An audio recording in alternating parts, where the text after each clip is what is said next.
Hi, and welcome. You're listening to the X22 Report. My name is Dave, and this is episode 788, and today's date is October 1st, 2015, and the title of this episode is The Economy is Starting to Look a Lot Like 2009, but this time it's going to be much, much worse. Let's get right into the economic collapse financial news. Now, in the last couple of days, we have been talking about this economy and how we are approaching a recession. I mean, there's red flashing lights beaming at us and hitting us in the face. And most of the people don't even see it. But we're looking at this economy and it's really starting to look like 2009. And it's a little scary here because we're seeing a lot of similarities. And we see that the stock market is fluctuating hugely.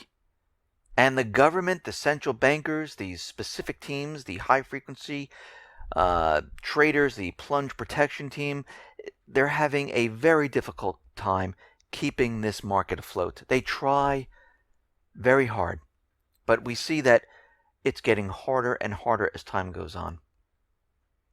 And right now, Europe, the United States, Canada, we're all headed in the same direction. I don't want to forget about Australia because they're coming along for the ride too. Same thing with UK. And we are heading down a path at this point where the economy is on the verge of collapsing. Remember, the stock market is being used right now to keep people in this illusion that we're okay. As long as the market can stay around 16,000 points, 15,000 points, people will be okay with that. If it drops to 12, 11, 10, this is where things start to get scary for a lot. This is where a lot of people get scared and things start to fall apart, and the meme of that we're in a recovery starts to fall apart. But when we look across Europe, we see the Eurozone recovery right now has completely stalled. Their factory output is way down. Manufacturing is stalling and it's starting to decline. Here in the United States, guess what? We're seeing the same exact thing. ISM printed at 50.2. This is the third miss in a row, the ninth miss in the past 11 months. And it's the lowest since May 2013. Everything is a complete disaster. New orders, employment, deliveries, prices, backlogs, a complete disaster. The U.S. manufacturing PMI, well, this has hit a 2-year low. And this is a complete disaster. Not surprising because yesterday we talked about jobs. ADB came out with their report, and manufacturing declined by 15,000 jobs. We're not adding any more manufacturing jobs. They're gone. Global manufacturing is falling right now. It's not getting any better. Everything that we're looking at, it's completely falling apart. If we go back to the beginning of this year, global manufacturing was at 52.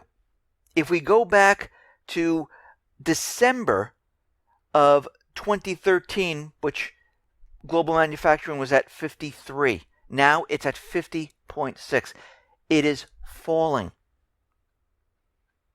And what's happening with U.S. manufacturing, it kind of relates to what happened in 2009.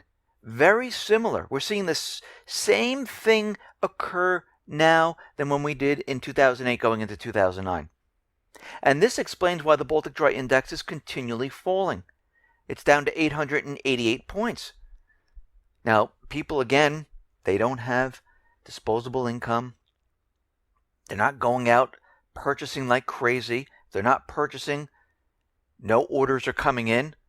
If they're not ordering, Factories don't need the raw material to produce the products. And this is what we are seeing. And we are headed into a holiday season period. And we're seeing manufacturing fall. And we see more and more layoffs continually happening. Walmart has just told their department directors to cancel their travel plans and make sure that they're in the office on Friday. Why? Because they're going to begin layoffs in the headquarters. We see a lot of companies. Now, if we're in a recovery, like the government is telling us, and everything is fine, we shouldn't see all these layoffs. I mean, would you believe the U.S. government, the central bankers, in 2008, when you saw all the layoffs, people walking outside with their boxes, layoffs from all the companies, and when you saw that and they told you that everything was fine, did you believe them then? Well, why would we believe them now? It makes no sense, because aren't we seeing the same thing? And something really doesn't compute here, because the Department of Labor is telling us that unemployment is fine. There's basically, no jobless claims. There's no continuing jobless claims. And the claims trend remains at the lowest level seen in decades. That means no one's getting laid off and no one's making claims. Does that make any sense? Well, we have to go back and remember that the United States got rid of the department that counts layoffs back in 2013. So there's no one to confirm that there are people getting laid off, because they're not, recording this. And they're just manipulating the claim numbers. Because when we go to Challenger, which is a private company, where they record the layoffs,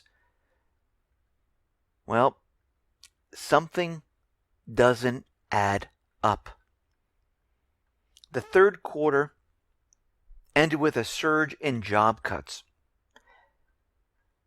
A U.S.-based employers announced plans to shed about 58,877 jobs in September. This is a 43% increase from the previous month.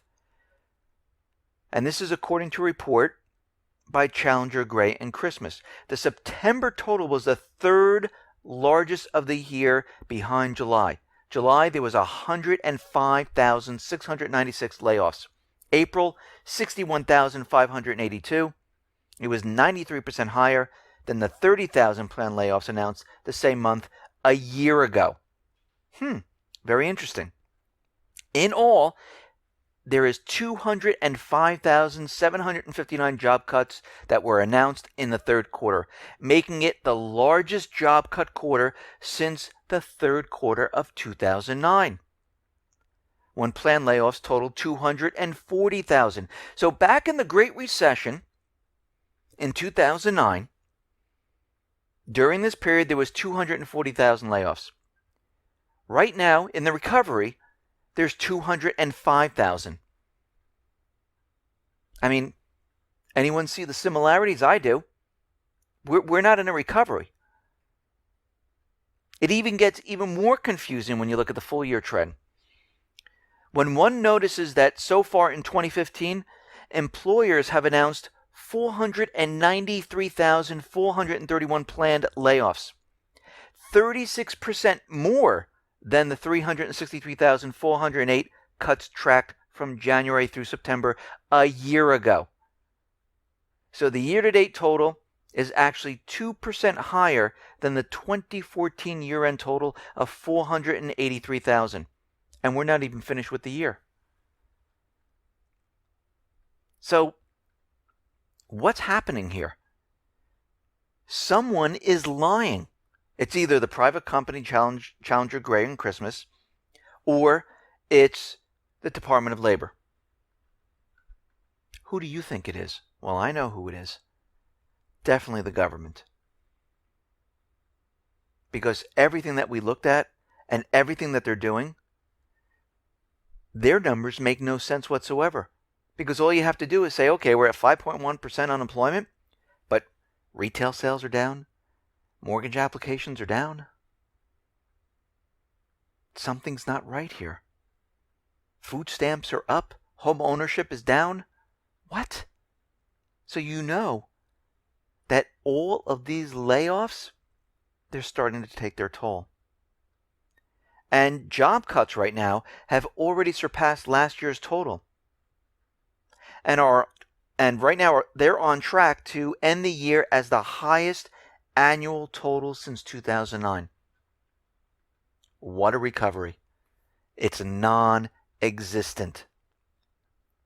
What's interesting in Illinois, this is the only state in the Midwest to have added more people to food stamp rolls than to employment rolls during the recovery from the Great Recession.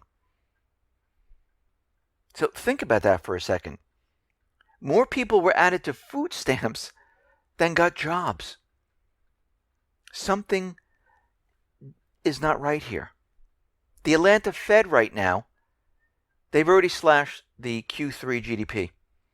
Remember when they rolled in the consumer spending into the second quarter to bring it up to that 3.9%? Well, now the third quarter GDP, it is down to 0.9%. Now, this doesn't mean they're not going to manipulate the numbers. This doesn't mean they're going to use their fancy calculations and throw things in from all over the place to bring this number up. But the Atlanta Fed right now has pretty much been on track of really reporting the GDP. And of course, when I say really reporting, you really need to take out, research and development, which they threw in there, Obamacare, and many other things. But let's just use their number. They're at 0.9%. And we know this number is going to be revised down once again. But we'll have to see what the government does, because they always like to tweak it a little bit and bring it way up to convince everyone that we're in a recovery.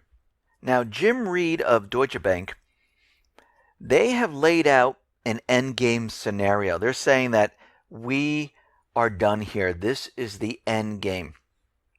And they're saying that we've entered a period where central banks are increasingly impotent.